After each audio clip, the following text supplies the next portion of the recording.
یه شامی کباب ترد و خوشمزه فقط و فقط با یه فوت کوزه‌گری.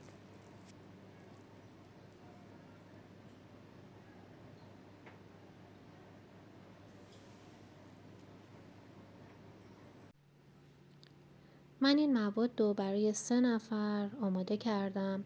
در ابتدا 3 تا سیب زمینی با یه دونه پیاز متوسط و رنده ریز کردم. رنده‌مون حتما باید ریز باشه، از رنده درشت استفاده نکنید. بعد از اینکه پیاز و سیب زمینی رنده شد، باید آب پیاز و سیب زمینی رو کاملا بگیرید.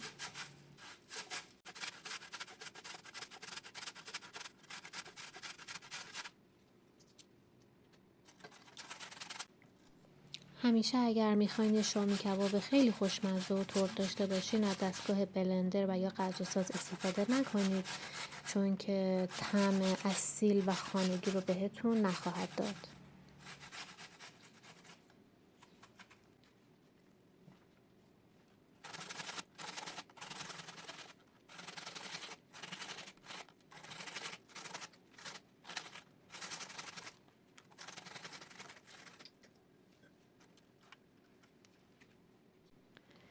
تو این مرحله به طور کامل دارین میبینید که من آب سیب زمینی و پیاز رو چجوری میگیرم.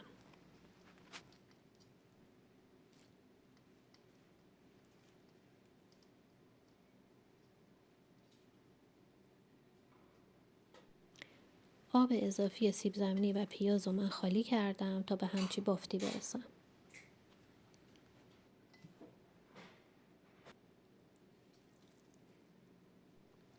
حدود 100 گرم گوشت چرخ شده استفاده کردم. اگر ترازو ندارید میتونید اینو در نظر بگیرید که همیشه گوشتمون باید نصف مخلوط سیب زمینی و پیاز رنده شدمون باشه. ادویه هایی که استفاده می کنیم، نمک که من از نمک صورتی استفاده می کنم همیشه، فلفل سیاه، فلفل قرمز، مقدار کمی زردچوبه و 2 قاشق غذاخوری پر 4 زیره.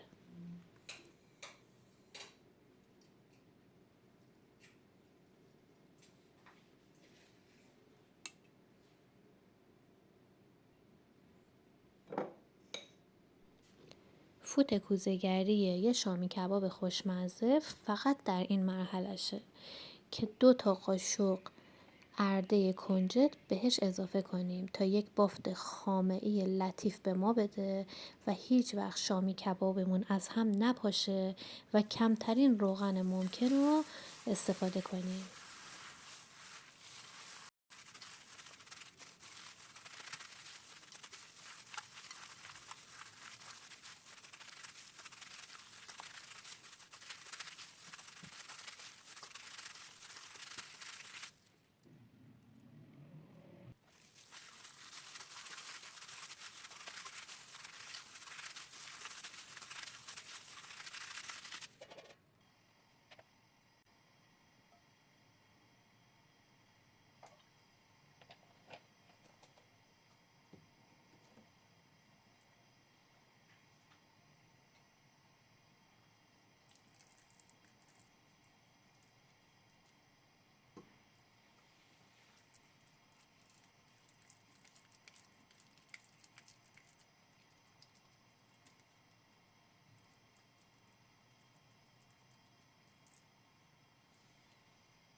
بعد از اینکه تمامی شامی کبابا سرخ شد، داخل همون مقدار روغنی که باقی مونده 3 الی 4 عدد گوجه حلقه شده رو سرخ می‌کنیم و نمک و فلفل سیاه اضافه کردم.